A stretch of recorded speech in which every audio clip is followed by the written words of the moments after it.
Members of BFW, what is up? This is Pepto-Bismol casting you only the greatest hits from our war versus Whiskey Warrior. Let's go with the pleasantries. Hail Lord Bear, hail the great leader. He is eternal and his will shall be done through the glory of BFW. So this is a tough one. I think we came down to the end. I gave up the highest 3 stars, so definitely on me there. And they just had very, very high bases at the top. I think we kind of got screwed a little bit because, Rogan basically had an eagle, whereas I did not. And, as we see, those little subtleties in the matching algorithm can mean, success versus failure in a war. So that's definitely frustrating. And, I think we were better overall. We used 100% of our attacks. I think pound for pound, we had more skill than they did. If you look at some of their attacks, they had a couple of good folks that were spread thin. And then I think the rest of their clan were a bunch of idiots. So, again, tough break overall, but, we played hard. So, looking at the defenses, Kevin coming up big, bunch of stops there, and, Thomas also holding off a couple, but Kevin with the lowest percent, so well done there, sir. Duran G with the defense, and then looks like, we kind of got crushed until Joe Pavo always had a good base. G-Force also doing well. Thresh and Ryan both with very good defensive performances there. They were scared of Igor's base for some reason, although I guess the Wallish 81 was holding off to drop the bomb on that. And Mazdog taking 3 along with V-Dog there down at the bottom. Let's take a look at our top performances here. Let's see the highest percent up top. Well, we got Ryan did pretty good. Okay, so that's going to be Big T going up against Zaxby. Zaxby's not my favorite chicken place. I hear they have fried pickles and whatnot, but really not my jam. All right, so here we go. Big T swinging into what is essentially a Mega Max base. This guy's almost got all of his walls done. Basically, every single defensive structure in Hero is maxed out. So this is a tough one. Here we go. We got the Queen Warden Walk with the Loon. Loon looks like it absorbs a couple Seeking Air Mines there. And then he goes P.E.K.K.A on the other side to distract from the Eagle. All right, Giants Bowler's coming in, and he's going to try to transition the healers over to his bowlers. Bowler's actually breaking away from his healer squad, so that may be a bit of a problem there. And Eagle goes right into his main army. But he's able to get enough survival, and he's got the Warden, so they have that extra HP. So here we go, Thomas tearing into the base. Unfortunately, he gets catty-cornered on that air defense, but he's through the middle of the base, gets decent penetration here with his jump, and he's able to use, looks like he's able to get decent bowler hits on the majority of that there. So I think the problem with this hit was that Thomas was not able to transition well because his bowlers kind of broke to the right, and then his queen kind of stayed to the left. And so the healer transition didn't go off as smoothly as he would have liked. And that's always, that's just a really, really tough thing to do. Again, personally, I don't mess around with the healer transition. I go with a lower bowler loadout and bring a crap load of healers so I can pop through the final compartments at the end. But, as we saw with the Vietnamese clan, the healer transition, if you try to max value, then you can save you can get loons and other things to absorb those Seeking Air Mines, and you end up saving housing space. Especially on these Supermax bases, you don't have a lot of room for error. And so, again, really tough base overall. He got the pull, got what he wanted in the middle, got his bowlers into the middle, got the 2-star, which is huge, especially against a tough base like this. But, again, not everything fired on all cylinders. All right, so here we go. Always featuring Ryan. Ryan bringing so much heat, taking down number 5, Mental Midgets. Again, that's just kind of a nonsensical name. Same thing as Whiskey Warrior. I feel like people who are constantly inebriated would be really terrible at combat. I certainly wouldn't want a bunch of alcoholics on my team. So here we go with a little bowler clear out, little queen walk.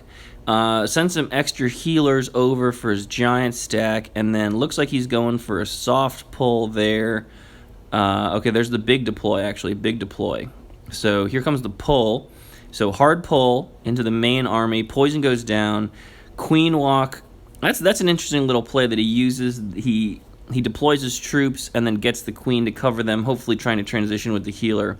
I like that. Oh, that's perfect. Yeah, that was it right there. That was the Warden magic book through basically every single one of his giant bombs. Ryan ends up eating like one giant bomb, but yeah, I think that was the whole trick to the base. So Ryan popping this guy's base wide open. Mental Midgets just absolutely getting wrecked by our number 13. And there we go, a great bowler walk with a little bit of witch action. You know, I'm getting my witches up to level 3, which is going to be nice for me. Maybe I'll sprinkle a couple of those in there. And look at that, you know, the Giants are just absolutely eating that Inferno Tower. The Eye Tower is so far completely neutralized.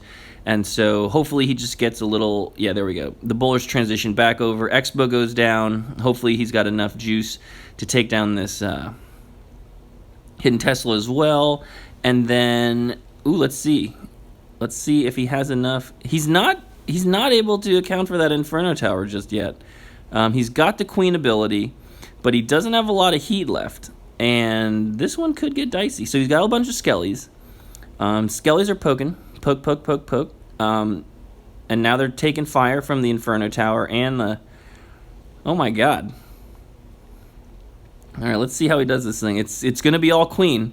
Queen comes in, hits the bomb tower. Okay, so he triggers the Queen ability. Wow, Queen just targeting everything but the Eye Tower, but he eventually gets it after a couple archers go down. Very lucky draw there. And then there's just... Oh, and then it's all Queen. Queen to the end. Woo!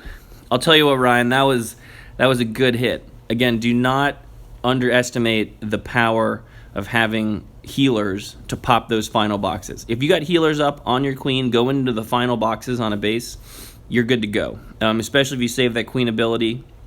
Again, you are all set. And so just keep that in mind. I think that's the way that we save ourselves from, you know, we convert them 2 stars into 3 stars as we have that extra power Queen walk at the end. Oh, G-Force with some mega heroics here. So G-Force coming in looks like a lava loon going up against his base with a fairly deep CC, deep Queen, and 2 central Inferno Towers. So this is going to be hot. G-Force, I'm pumped about this. I do have a soft spot for Lava Loon. I feel like it's a very elegant attack because you have to account for certain things. Again, similar to Hogs, you must account for the CC and you must account for the Queen.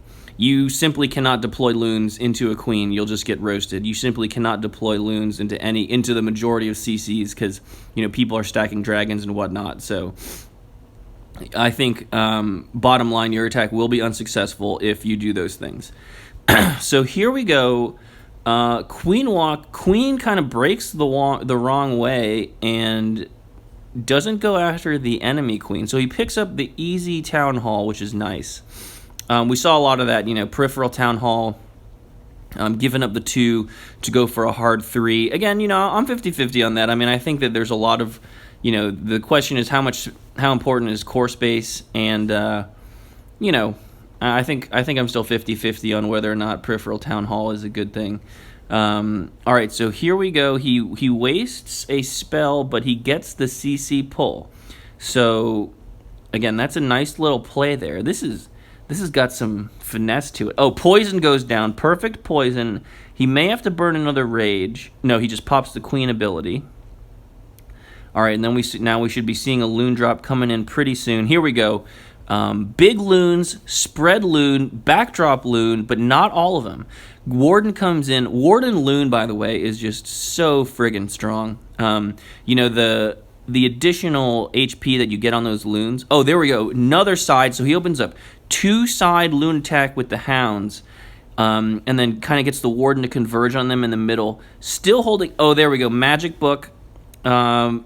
Okay, so the question is now what do we do with this rage? He's holding on to the rage. Oh, no, plays it. Plays it to go through the Inferno Towers. I like that move. He realizes he doesn't need it for the Queen. Man, that's That is well done. Look at that. He plays the rages over the appropriate point defense structures to get the most base coverage. He had his spell placement mapped out before he did the hit. He had the loons coming in from two sides. He had the queen striking from the third side. Good God. GeForce, this was a masterpiece. You know, there was a surgeon that everyone called the Maestro back at Emory, and he was just so good with bariatric surgery.